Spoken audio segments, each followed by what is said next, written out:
Hello, everybody. Thank you for joining us for today's webinar, The Job Search for Experienced Alumni, Your Message and How You Can Communicate It. My name is Jeff Murphy. I'm an Associate Director in the BU Alumni Relations Office, as well as a proud alumnus of the BU Questrom School of Business. Today's webinar is sponsored by the BU Alumni Association and is offered to our 300,000 alumni around the globe. Throughout your career, the BU Alumni Association is committed to helping you define and achieve your professional goals. We aim to do this by providing alumni with access to a series of valuable online tools and social media communities. It's important that we get your opinion on how we're doing, so we very much look forward to receiving your feedback via a survey that will be emailed to you later today. I know we have alumni joining us from places as far away as Australia, Hong Kong, Amsterdam, and then in the U.S. in Denver, Pittsburgh, Dallas, and many more great places. For each and every one of you out there, please know that we really do value your opinion on this in every program that we offer. Before I introduce today's speaker, some brief housekeeping notes. As you know by now, this webinar is being hosted on the Adobe Connect online meeting platform. If you experience any trouble at all with the audio or visual portions of this presentation, I'll ask that you please contact Adobe Connect directly. I'll give you a phone number if you want to jot that down. You can contact Adobe Connect at 1-800-422-3623. Today's presentation is being recorded and will soon be made available for on-demand viewing on the BU Alumni Association website, which you can find at www.bu.edu/alumni.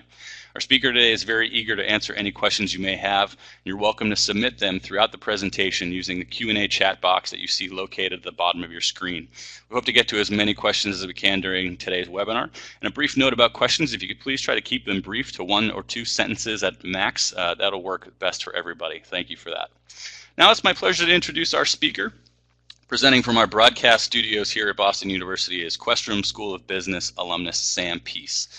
Sam recently founded Talent Nav Associates, and his perfect new title is Chief Navigator. Sam founded Talent Nav to help people cogently understand and communicate their talents to maximize both their results for their companies and their personal job satisfaction.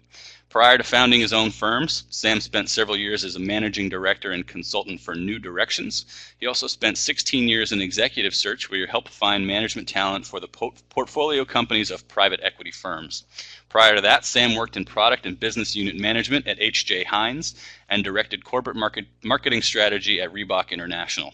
Sam has a BA from Yale University, an MBA from Boston University, and also served as a lieutenant in the U.S. Navy. Sam, thank you for your service.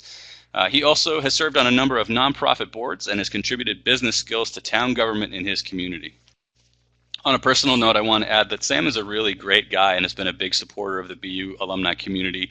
We had Sam present a very similar workshop here on campus this past March, which received rave reviews from our alumni that were in attendance. So Sam, thank you so much again for being here. I'm going to go ahead and get your slide deck, and then the floor is all yours.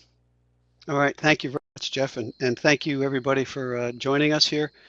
I will go through hopefully about a half hour, maybe 40 minutes of this presentation, and look forward to your questions after that. The topic here is the job search for experienced alumni, your message and how you can communicate it. And I want to preface that by saying that while it is for experienced alumni, this theory and this theme also works, frankly, at all levels of job search. But I will work to talk about the experienced folks the most during this presentation. One of the things that I want people to understand is talent and career joy are very similarly linked. Most people think that work is a grind, and frankly, much of it is, and much of it is a grind. Even if you're working in a job that you absolutely adore, because if you can do a job of 60% of something that you really adore and 40% is the grunt work that makes it happen, well, you're in pretty good shape. But talent relates to joy, and talent also, the joy that you show in displaying and talking about your talent is directly related to how well you engage in the job search process, or how well you engage with your peers and bosses in a company to help guide your own career. So let's get into it. Having read a lot of business books, of course, this is one of my favorite quotes. One day Alice came to a fork in the road and saw a Cheshire cat in a tree. And Alice said, "Which road do I take?" The cat said, "Where do you want to go?" Alice said, "I don't know." Cat, "Then it doesn't matter." And this directly relates to how you send a message into the marketplace. The message of someone looking for work that says, "Can you help me? I'm looking for a job," is not the message that you want to give to people. Or, "Can you help me? I'm not sure which place I want to go," is not the message that you need to give to the marketplace, except perhaps to career people like me or to close friends or family. Peter Drucker said it best: successful careers are not planned. And I think that's a surprise to most people. It was to me when I read this. They develop when people are prepared for opportunities because they know their strengths, which I equate to talent, their method of work, and their values. And I'm going to add an addendum to that, and that is they take advantage of the opportunities that are presented to them because they recognize that those opportunities actually fit their strengths, their method of work, and their values. And part of being an experienced worker, if you're in your 40s and 50s, you've been batted around in the marketplace for a number of years. People have told you what you're good at. You pretty much have a pretty good sense of what you're good at. And you probably have a pretty decent sense of what gives you joy when you're working. We all call it the zone or whatever else you call it these days. I think Goethe said, "Oh, to experience the joy and concentration of a child at play." And I think when you get into that mode in a work that you enjoy, you recognize it. I think what people sometimes fail to do is recognize that other people recognize that, and other people can help you gain a position that allows you to do more of it than not if you send the right message. So one question has to be asked to decide, what shall I contribute? And Peter Drucker said, that question is, where and how can I have results that make a difference? And I might add, fit my strengths and give me joy in doing them. So what exactly is talent? I, years ago, took an assessment that changed my course of my life, actually. Was done by an operation called People Management, which still exists in Simsbury, Massachusetts. I think it's based there. Great operation. They developed and I think they've put out a book called Finding a Job You Can Love, by the way, which is by Ralph Mattson and Arnie Miller. You can get it on the web. Motivated abilities is talent, and that's versus skills. What I say is, I'm a very good mathematician. I got straight A's in statistics here. I got 750 on my math boards. But interestingly, other than my early marketing career, my career has not revolved around numbers because, frankly, while I enjoyed doing numbers, it wasn't a motivated skill. It wasn't something that gave me joy on a continuous basis and something that I would like to do as a job. So how do you discern what your motivated abilities are and what your talent is? And there's a reason that I'm hammering this, and I'll get to it farther along in the presentation, because that directly relates to your ability and your probability of getting the next position. So talent's discerned in many ways. Past stories of success and failure, as I said earlier, when you were in the zone, through some good assessment tests, aptitude tests among others. And by the way, if you look at a website called discoveryourpersonality.com, there's a number of very good validated tests that are very inexpensive to take. And one of those is the Strong Interest Skills Inventory, which I would recommend that anybody take. I've worked for many years with a business psychologist who's a genius. He has assessed 3,000 senior executives. I have worked with him with about 200 of those, so I could play a psychologist on TV, but I'm not one. With help from your peers and your managers, if you've had 360s in your life, or presumably a performance review, somebody has told you what you're good at. And as per Drucker, these talents are your strengths. These are things that people in your firm and yourself understand that you do well, and also concurrently get results for the company you're working for. Because the nexus of your talent and results and the stories that you can tell about how your talent gained those results is an absolutely critical factor in both helping people help you navigate to your next job through networking, but also in the interview process. The nexus of their business problems and how your talent can solve them is the actual key to getting the next job. So a little background. You can't rely on institutions these days. When I left BU in the Stone Age, as you probably gained by Jeff's discussion of my career, it's been a while since I was at BU. But when I left BU, they had big companies like Heinz and Procter and Gamble and the First National Bank of Boston and the accounting firms and the consulting firms, and a lot of these people still do this. But most firms today do not have the training programs or the fat HR departments, and especially if you're in a mid-cap or small-cap firm, they may have just an administrative HR department. So in those days, if you went to the First National Bank of Boston, you had a training program where you spent 2 or 3 years going through various aspects of the bank before you got your real job, and people were watching you and helping you and thinking about where your talent was and where you might fit. They're not doing that these days. And as companies have skinnied down, especially in the States, the ability to have people watch out for you and have a career manager, as it were, or mentors who were really thinking about you has been lessened to a great degree. One of the best things that ever happened to me was a boss at H.J. Heinz that came to me after I'd been there for 9 years and done extremely well, but got passed over the previous 8 months. And he came in, he told me, he said, "How you doing, Sam?" And I said, "I'm doing fine." He goes, "No, you're not." He said, "We love you, but you're not firing on all cylinders. You are not happy." I had to think about that real hard. And he said, "We're not letting you go. We want you to stay, but you got to figure that out." So I did this assessment work. Turned out that at that point, I realized I was probably not a big company guy. So I went to Reebok, which at that time was a small company. And then when Reebok became $1.4 billion in a short time, we'd done very well. I ended up going to recruiting because recruiting fit. So you must create your own opportunities both within a firm and outside a firm, because people are not going to do it for you.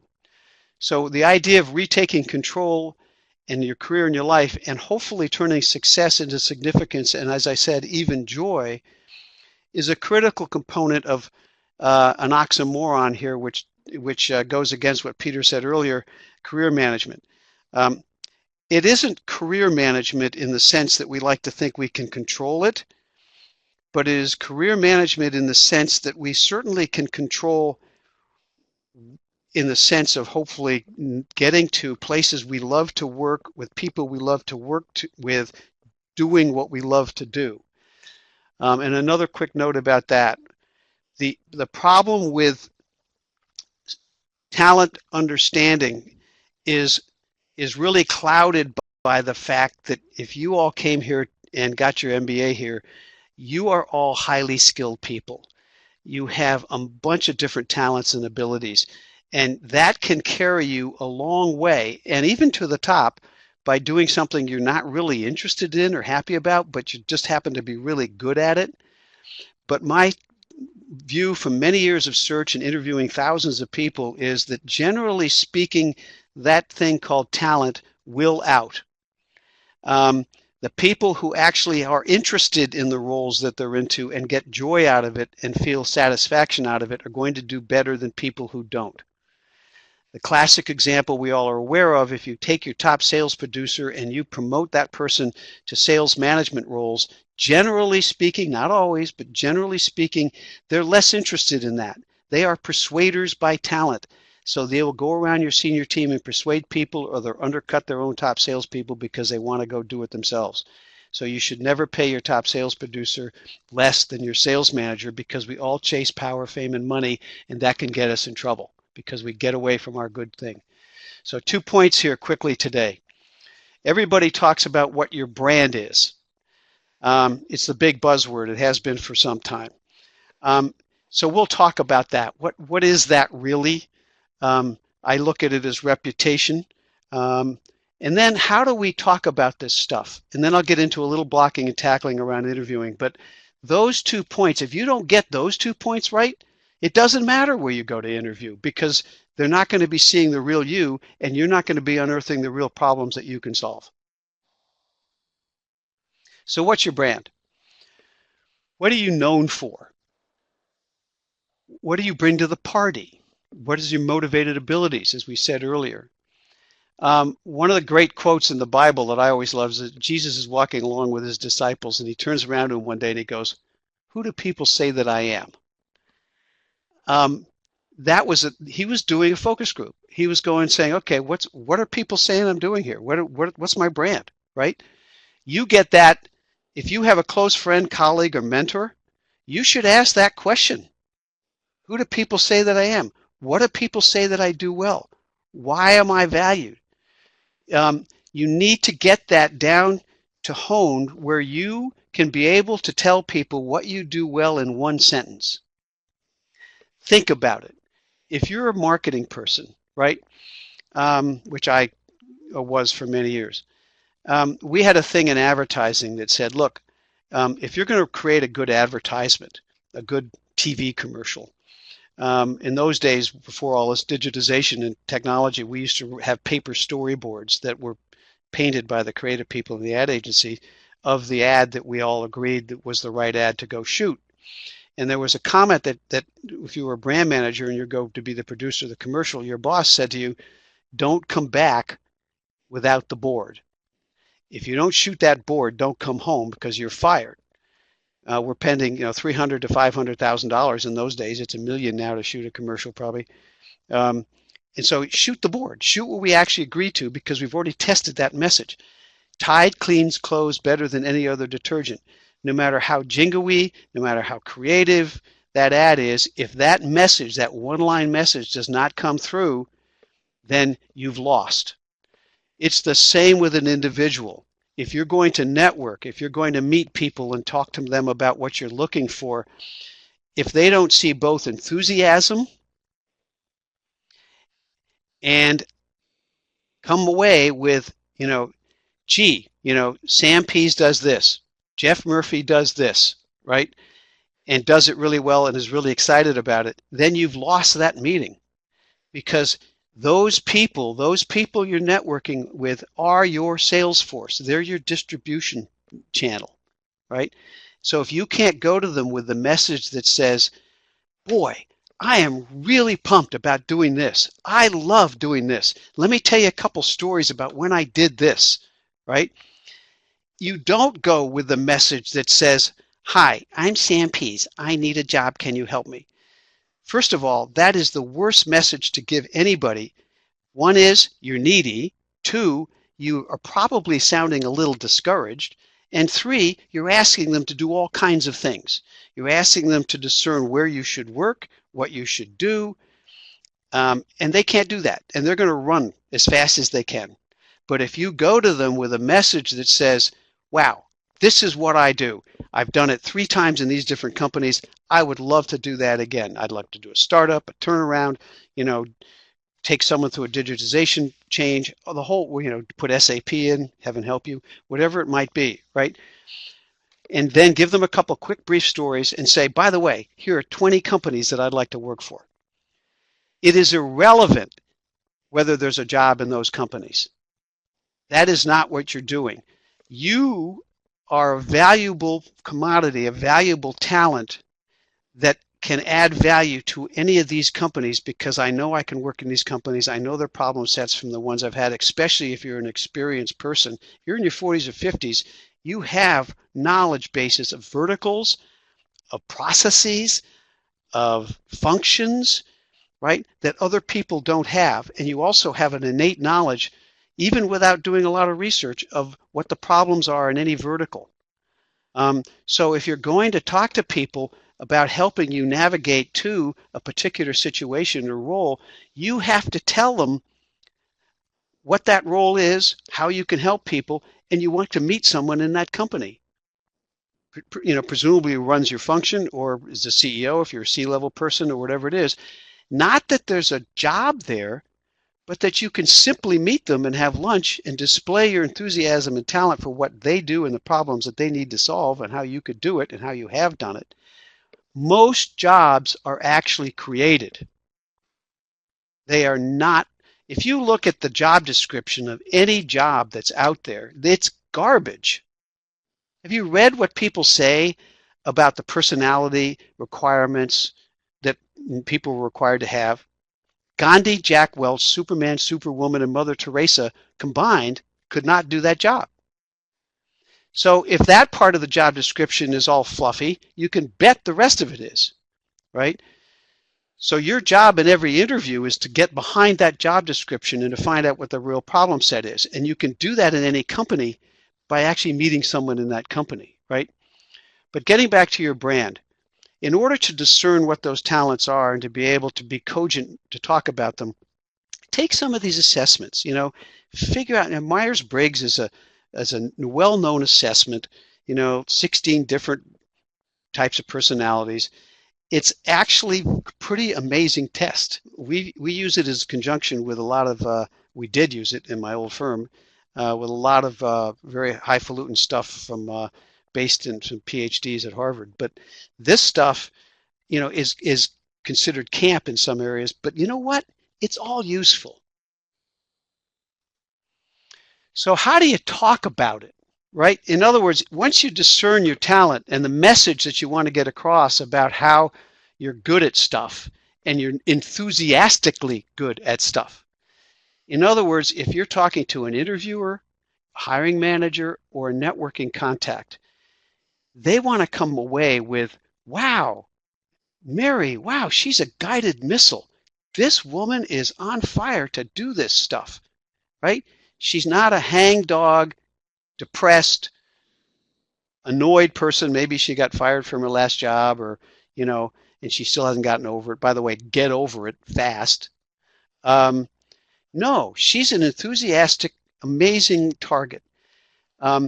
Let me give you a quick example. My best example of this stuff. I just never forgotten this woman. I work with senior executives for the most part, for the last 25 years, worked with C-level executives. And in many instances, like we all do, we have kids and or had a lot of us have kids. And so it's like, okay, I've got a 25-year-old kid who needs help, that just come out of college, are kind of floundering around, had a first job. Most people at 22 or 25 legitimately will say, when you say, what do you want to do? They'll say, you know what, I just need a job. And that's great. This woman came in to me, 24 years old. I said, what do you want to do? What do you think you want to do? And she said, I want to be the commissioner of the National Football League. Now, do you think that I was pumped to say, wow, I can help? Wow, I know a lot of people. I could connect you to a bunch of people. Let's get you started in the sports marketing arena or sports whatever arena. It was so enthusing to hear something like that, where she had this incredible dream, right? By the way, she worked for the Patriots for 4 or 5 years, and now she's working for the Bruins. This woman has taken off, right? So what you're good at and the stories around those, the crisp stories, not long stories, but like 2 or 3 stories about how people can get a mind's eye picture of what you do is critical. What you want to do next, all right? How can you contribute to the firm's success? And how the person you're talking to can help. Those are the 4 aspects of the message that you need to have absolutely there, right? So what you want to do next is all about describing either a task or problem to be solved, or yes, it could be a function. But don't get into titles. And it's hard to not get into titles, and it's okay to describe what the title you're looking for because it gives people a mind's eye picture. But if you base things on a resume is a listing of experiences if it's done wrong. If it's done right, it's a listing of experiences that are bases for stories that just help describe your talent, right? And whether you're within a firm or without a firm and looking for a role outside, if you're trying to navigate within a firm, you need to have people understand how that talent can contribute to the firm's success, right? So it's not about going to your boss or your HR in a firm and saying, gee, I really like to be the CFO, and say you're now a director of finance. Well, guess what? The CFO's position is filled right now. That doesn't give them any help, right? What you're asking them to do is get the developmental roles that you want to get to that CFO position. And you need to say, look, I love doing this. I really love these numbers. I really want to get into the analyst side of things. So you can put me on the investor relations side, or can you do this or the other? Because I want to broaden myself to get that role. And then tell them a few stories about how you're good at navigating into new roles, picking it up and going with it, right? And then how does that formally, and then in the future, get results for the firm? Because guess what, folks? It ain't about you. It's about how that talent solves a problem that somebody has and makes them successful and makes the firm money. Now, how the person you're talking to can help outside the firm is that's when you navigate and you say, look, I'd really like to talk to, and LinkedIn, by the way, do your homework. So you have a list of 10 firms. Do your homework. Wow, I found out that Jim Smith was the head of marketing at XYZ firm, and it looks like you might have a connection to him. Could you introduce me to Jim? Or do you know someone who knows Jim, right? Or maybe a couple of other people in the firm, right? You just want to have lunch with them. So you're seeding a vertical territory, a whole area with your message and saying, look, here's where I want to work. I've done this recently with some very senior women. One of them ran a $10 billion company. One of them ran a $400 million division for a fab company. These are very accomplished people. They're in their 40s, late 40s. They took 7-8 months to navigate into their next roles, because the pyramid's small at the top, but they did this judiciously. The fab person did an amazing job, and now she's gone off to another tech company which has a much more software orientation, which is where she wanted to go. But she did that by lining up 15 companies at a time, and through all these connections, meeting them. Ended up meeting a private equity firm through that, who also wanted to hire her to pick up a new acquisition. So all of that navigation is frustrating initially if you do it wrong. If you do it right, you're starting to build a network that's good for the rest of your life. And by the way, this is a mutual aid society, folks. You thank people who help you. You remember what they need. And then 2 months down the line, you hear somebody needs a controller, and you had lunch 2 months ago with somebody who's looking for that job, and you connect them.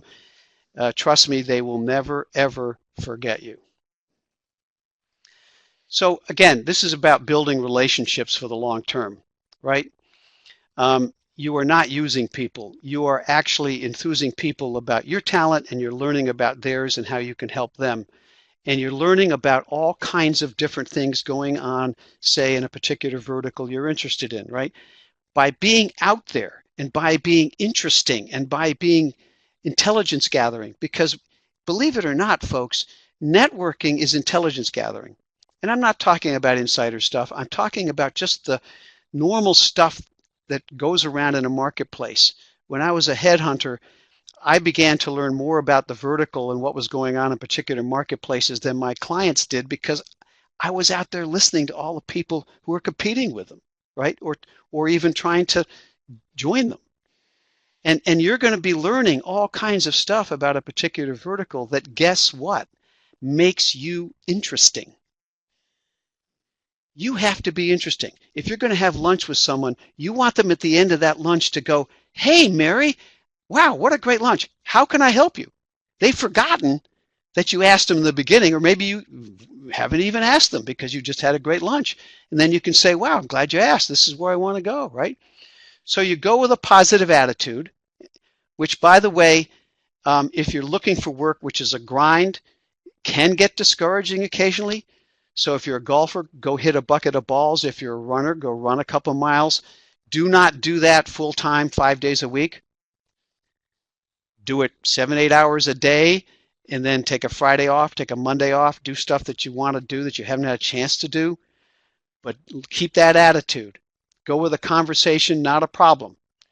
People want to be helpful, but you must help them be helpful. Otherwise, they're going to walk away thinking two things. I don't know what to do, and they're needy. And that's the last two things that you want them to walk away with. So again, inside a firm, if you're navigating inside a firm, where would you like to work? And again, forget whether there's an opening, right? And again, this works outside or inside a firm, right? What case can you make that will help those who oversee that area that your talent fits, and then you can make a meaningful contribution? And as I said, people like to meet and will only help guided missiles. Be realistic. All talent needs further development. Find out what it would take. I worked with an Olympic skater at one point, and remember, they have to learn new routines, right? So just be realistic. And it's all about helping the firm and solving their problems. Again, this is another point that I'd like to make. While I don't ask people to do acting, when I'm interviewing people, and as I said, I've interviewed thousands of people on the phone or in person, and you can even hear it on the phone. What I learned after a number of years in this kind of business was that talent is displayed energy. And what I mean by that is if you ask someone about a particular thing on their resume, a particular accomplishment that they have on their resume, and they start talking about it, and suddenly they become animated and they start coming across the table at you if you're interviewing in person, and their arms start moving and their face lights up, and suddenly you're looking at them and you're going, aha, to yourself. You're looking at them saying, that's their talent. So no matter what they say they want to do, that's what they're going to do, right? Because I don't think the Peter Principle is 100% right, even though it's pretty clever. People actually don't rise to their level of incompetence. What happens is they rise to their level of lack of interest, which is displayed in incompetence, right? If you're really interested in what you're doing, forget the money. If you're really interested in what you're doing, you're going to do it whether they pay you or not, right? And so if you can capture that energy and understand when you display it, that comes across in an interview as enthusiastic problem solving, a strong story about your value, alive with war stories and anecdotes, delivered with your whole body, right? We've had, in my past firms, we've had people, we have had some opera singers come in and an opera director come in and help our clients learn how to stand and breathe. And again, these are highly accomplished people. They're all pretty much the people I work with are C-level people. It's not as if they haven't gotten there by understanding how to shake a hand. But the subtleties of this are real. And so if you're actually not feeling particularly good one day, then literally before a meeting, go outside, slap your cheeks a few times, get some fresh air, breathe 10 times, stand up straight, and go in and get pumped, right? It does make a difference. Finally, you must get to your point. Don't ramble. This is what I do well. Let me tell you a couple things. This is what I love to do. When I hear that, then I'm trying to think about where can I get that energy in my company. Finally, this gets into technique a little bit here. But a guy named Nick Korkodolis, and I think other people, but the one I found that was more succinct on this one was this book, Ask the Headhunter, which is probably out of print, but you could probably get it. It was a very, very good description. Nick was a former partner at Heidrick and Struggles. I didn't know him when I was there, but anyway, I modified his algorithm a little bit. But an interview for any position is a business discussion about a business problem whose solution happens to be a person. And I typically preface this slide with, guess what? An interview is not about you. Let me repeat that. An interview is not about you. It's about a business problem. If you've all hired people, I'm sure. If you're sitting there interviewing someone, think about this. Are you waiting for that person? Are you hoping that person will win or lose in the interview? right? Are you trying to catch them out so they'll lose? No, if you're doing two jobs, you're the hiring manager, you're desperate for them to win, right? So how do you win? First, the number one reason people hire people is rapport.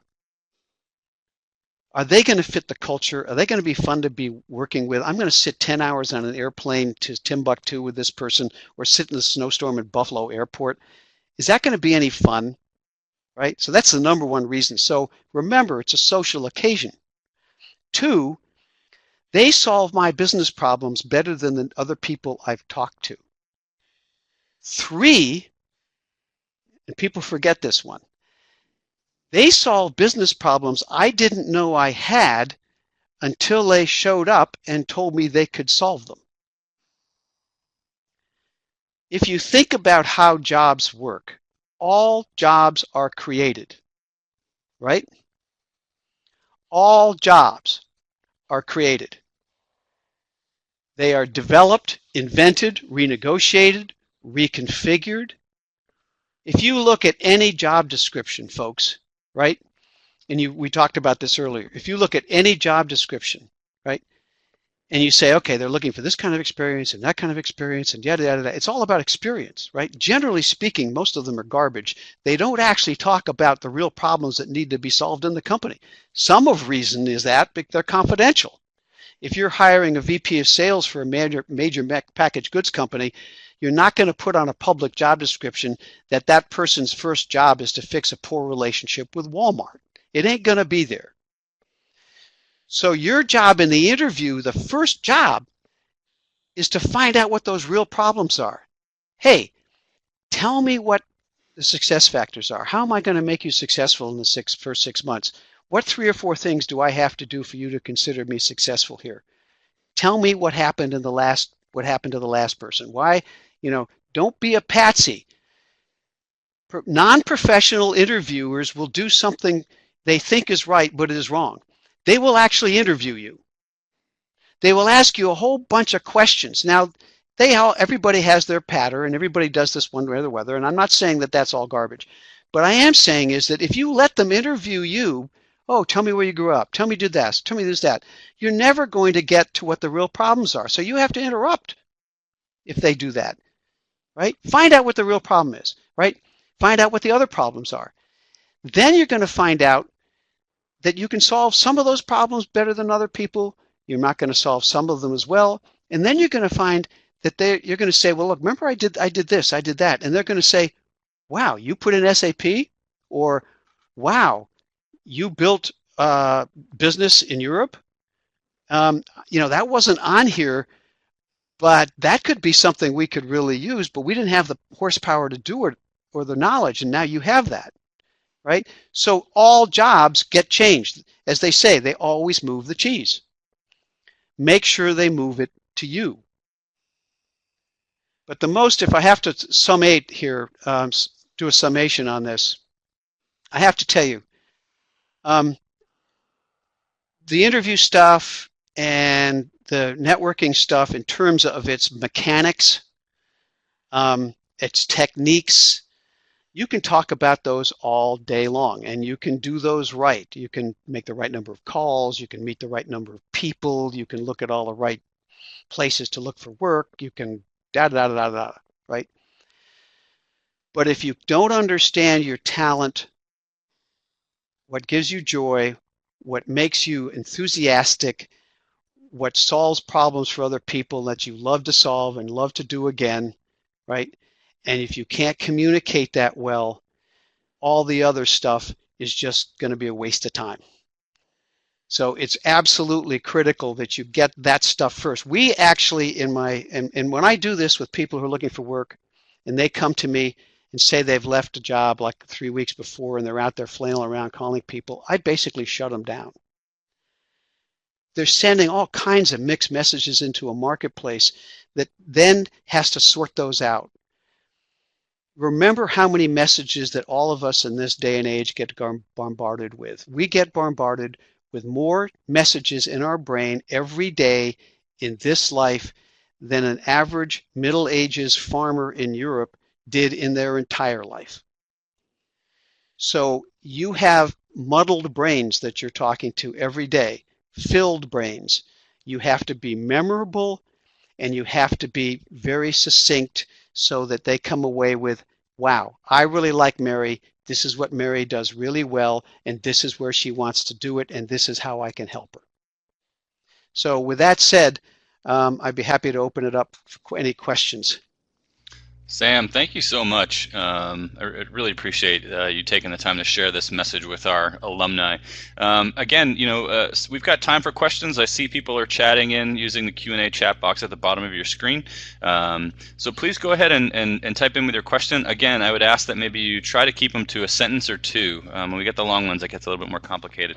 Sam, my first question for you, obviously we talked about this beforehand, but I know that you would be happy to make yourself available to some of our guests today for follow-up questions. I just put your email address up on the screen so everybody can make note of that. But any comments about why people might wish to follow up with you about some of the work that you do? Well, I like working with folks who are trying to navigate this, and what I would help them with is, because I'm underneath it a marketing guy, I would help them with understanding what that message is and how to find resources to be succinct about their talent. And it can point them in the directions of people who are professional resume builders. I don't really do that, but I don't really want to do that. And I could certainly help them understand their targeting and their networking. And would be happy to do all of that. Great, I appreciate that. I need to take an opportunity to put a couple plugs in for resources that are available to our alumni. Sam, obviously your presentation today sort of focused on two different themes, and it was right in the title. It's all about your message and then how you communicate that. And so certainly, some of the people are already asking this question. You talked a lot about some of the resources available for self-assessment tests. And the message I want to leave people with is that you have access to actually a really fantastic system that we provide to BU alumni. It's called Career Beam. I describe it as sort of an online self-guided career counselor, but one of the great features of this system, Career Beam, is an exhaustive list of personality assessments that by taking these short quizzes, you can come out of there with a great sense of what your accomplishments have been, what your skills are, what your values are, and this system will even spit out for you the types of industries or industry positions that you might be well suited for based on how you answered some of those questions. So I want to, it's really a really great system, and I want to invite our alumni to access that. I'm going to go. Well, I'll try to. I'm going to see if I can jot this down here. But alumni can access that system at bu.edu/alumni/careers with an S on the end. That's one resource that I definitely encourage people to check out, that directly what Sam was talking about today. The other thing, Sam, obviously you talked quite a bit about sort of building your network and how important that, once you've figured out what your message is, how do you communicate it to people?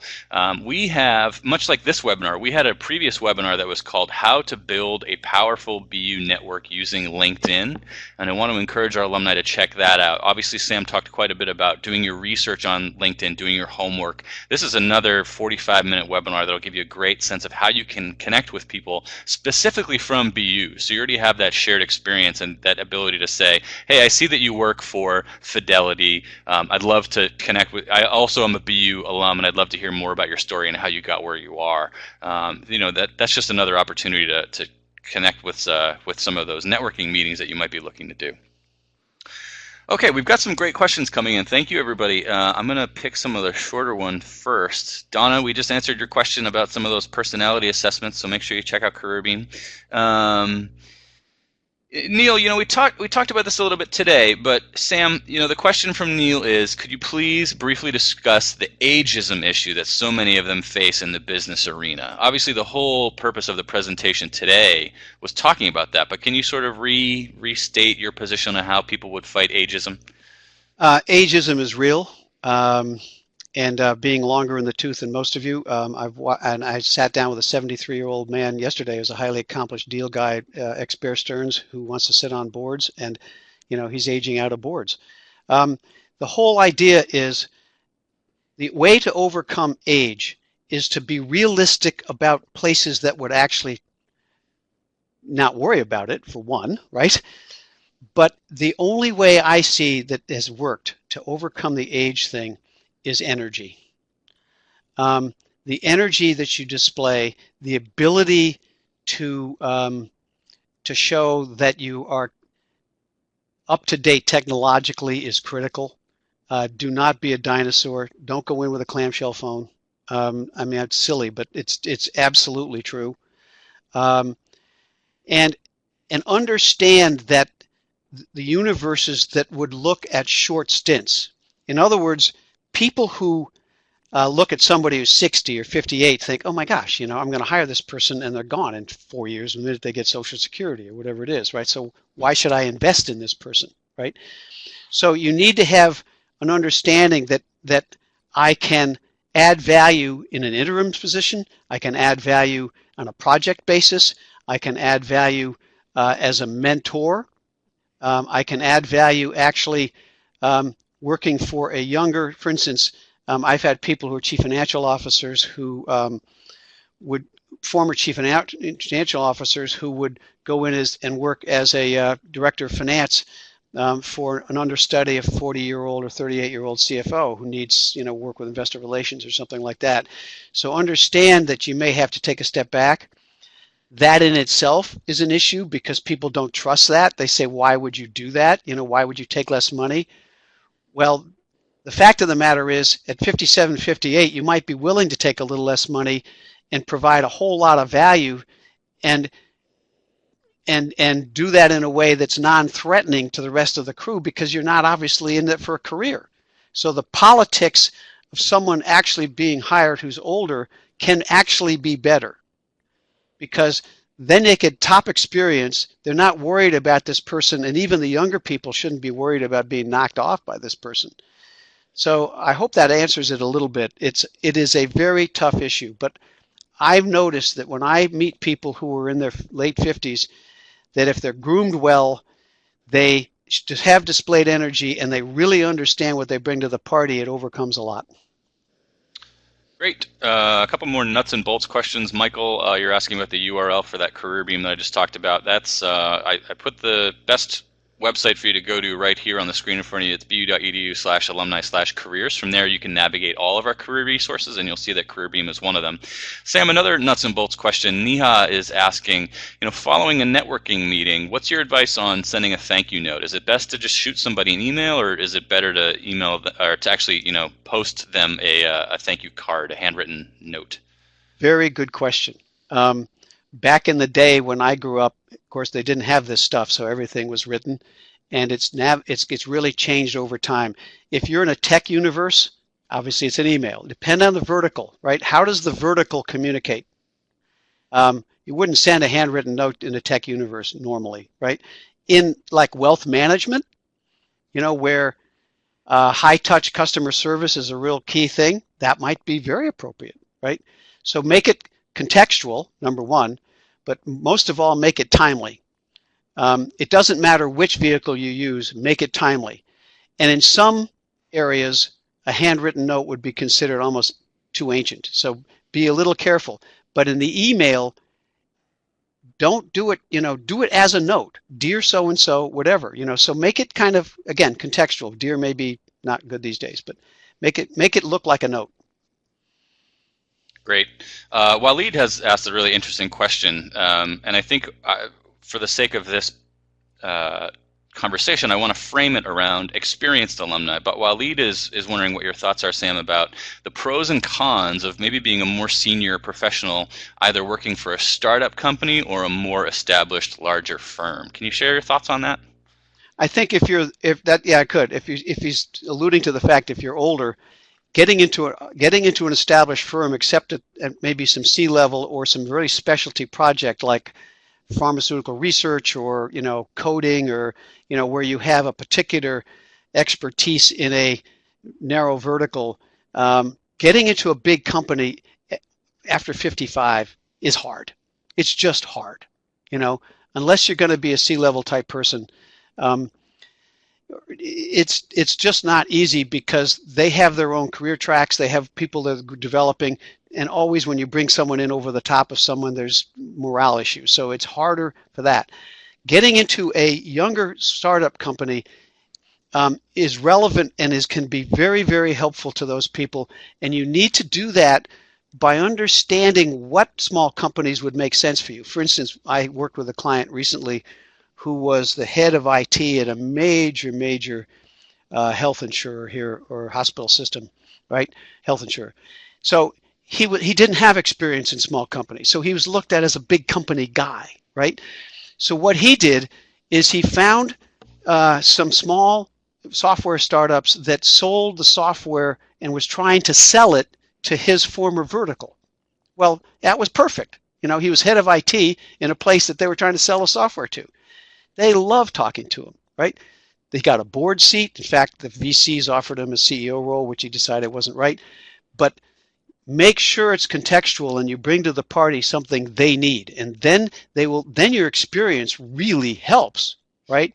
Otherwise, you're going to be considered a bit of a dinosaur in a place that everybody's 35 years old.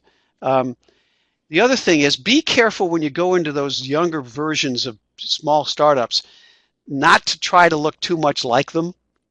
I'm quite a bit over 60, folks. So when I go in and I go into those small companies, I might wear khaki pants, but I'll wear a blazer and a tie, maybe, right? But I'm not going to wear blue jeans and a polo shirt, right?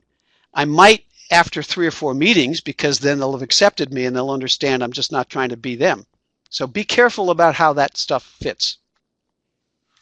Fantastic. Supriya has asked an interesting question, and Sam, I'll go ahead and apologize in advance for knowing that there's probably not a right answer for this, but Supriya is wondering if you could share your experience about, wondering if you can suggest what you think the typical time frame is for somebody who's in a job search. I think Supriya is just sort of wondering, how once you start looking for a job, how long should somebody expect to be in that mode, I think it really depends on, there is no right answer, you're right. But let me give you some basics. If you're a senior executive, it's going to take 7 months to a year. Could take a lot shorter depending on how you're connected and how specialized you are, yada, yada, yada. But generally speaking, the pyramid's small up there. If you're in the middle management ranks, I would say, given the market has rebounded, the employment situation, at least in the States, is better than it used to be, 4-6 months. But it all depends on when you hit the ground, when you start running with the networking. And then, of course, it depends on the randomness of the opportunities as well. Excellent. Denise has asked a question. So let's say that you are, pretty happy with the company that you're working for. But you're interested in sort of being a little bit more upwardly mobile. How do you approach the conversation with your current company about your, career growth from inside? Again, it's all about matching up your talent to the company's needs. So do a real deep dive on the company, research the company. Who is doing what you want to do? Who are the people in the roles that you want to attain to, right? It's not about wanting a job at the moment. It's going to be on go learn about that role. How did they get there? How did they navigate there? Where did they come from? And so you're asking very interesting questions to people who, face it, folks, we all like to be asked questions about ourselves, right? We all like to be able to display our talent and talk about how we got someplace, as long as it's done right by the asker. And so, if you go ask somebody can I have lunch with you? I'd really like to find out how you got there. And then you start building relationships across the departments and across silos and across functions. And so you try and build those relationships up. It's not pandering, right? It's literally learning, and it's appropriately aggressive. And they're going to then ask about you, why are you interested in this? And then when they ask you that, you better have some good stories as to why, because it looks like it uses this talent I have that I really like to do this, and then tell them a couple stories. So then they get it in their head because if a opening doesn't happen in their silo, they can now be a fan and a proselytizer for you. Folks, we have some really fantastic questions that have come in. I appreciate all the good suggestions for conversation. I apologize, we're not going to get to all of them today, but I do want to get to a few more. Sam, Libby has asked a question that I think we can address pretty quickly. Libby's question is, how do you start the process of determining your personal brand? And you talked about that. It's really about maybe trying some of those personality assessments. Any other sort of first steps that you could recommend to Libby? Yeah, I think really, if you don't even take those tests, it's talk to 5 people you really trust and ask them, what am I good at? And you will find a remarkable consistency. The other thing is, if you look at that book, Finding a Job You Can Love, their system of identifying motivated abilities is a very interesting one. It consists of writing stories about yourself over your lifetime, and they'll teach you how to analyze those. And there's a consistent motivated talent that comes through, and that's another way. Michael's just chatted in. Which book is this, Sam? And can you say who wrote it? Ralph Mattson and Arnie Miller, I think it was. Finding a Job You Can Love. It's ancient. You can get it online for $2, probably a dog-eared paperback. So you led nicely into Paul's question, in terms of telling your story and continuing to rewrite your story. What's the best way to position yourself after being let go from a position? Very good question. First of all, make sure the story makes sense. It's your side of the story, and that's okay. Don't degrade or denigrate your former company in any way, shape, or form, because people will think they'll do that about them. You'll do that about them if you do it about the former company. Always be upbeat.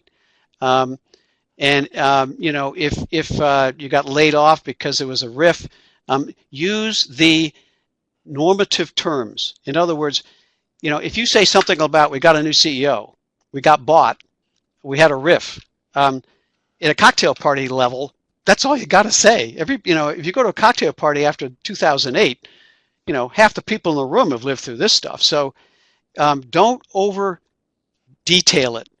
In an interview, when you have to detail a little bit more, make sure that you tell a clear, crisp, upbeat story as best you can.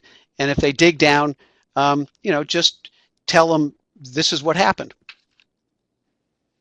Great, and Susan chatted in with a question that I think is perfect to end on.